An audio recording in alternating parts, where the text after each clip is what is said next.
얼마 전에 제가 그 부러졌다 붙은 다리뼈 화석 얘기를 했어요.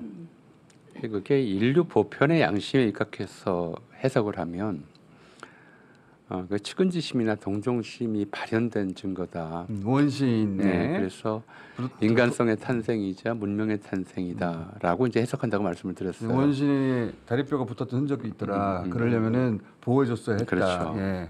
그걸 이제 인간 양심의 탄생 증거를 보는 거예요. 근데 양심 없는 사람들은 그렇게 해석을 못 해요. 뭐라고 해석합니까? 양심 없는 사람들이 해석할 수 있는 가능성이라고 말씀드리는 거는 아직 그 정도로 양심 없는 사람은 이제 학자 중에는 없어요. 학자 중에는 없는데 저렇게 해석 가능성이 뭐냐면 그 다리뼈는 틀림없이 우두머리 부인의 다리뼈였을 거다라고 이제 전제를 해석이 돼요.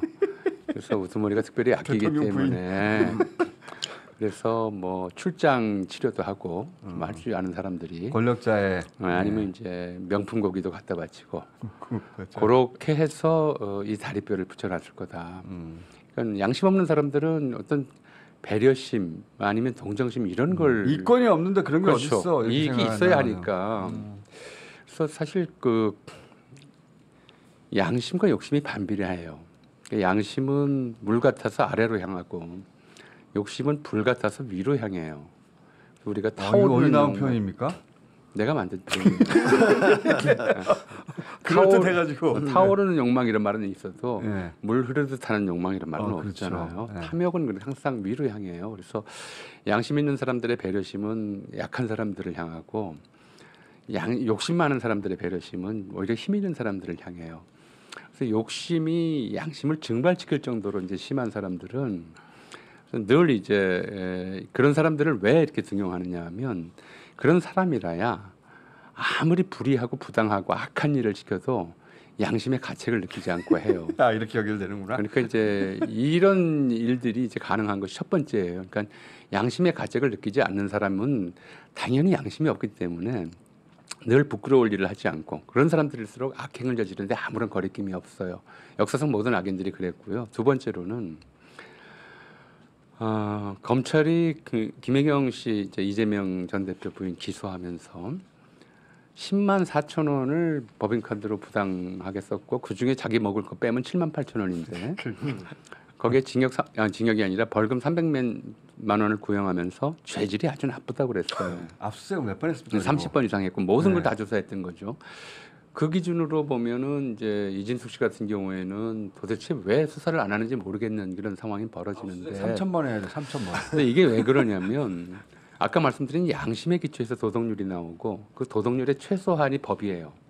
법은 항상 도덕률의 최소한이어야 한다였거든요. 그래서 법 위에 이제 도덕률 위에 법이 서는 거라서 도덕이 기초인데 이 검찰 정권은 모든 것을 법적으로 이제 치환시켜 버려요.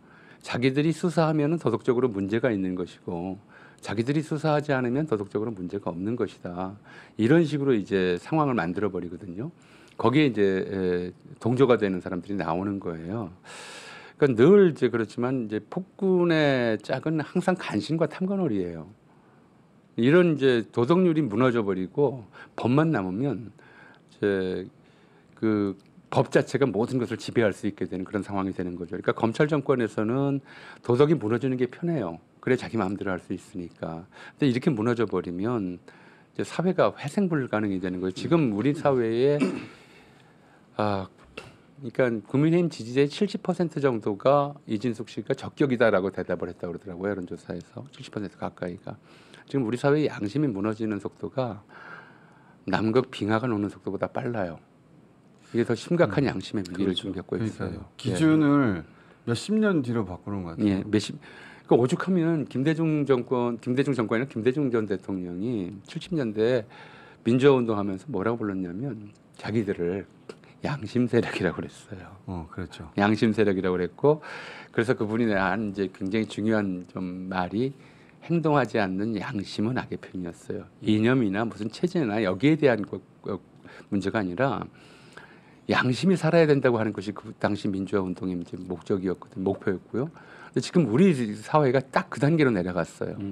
양심이 무너지고 있고 양심을 살려야 다른 걸 떠나서 사람이 산다. 지금 이 지경이 돼 있다 저는.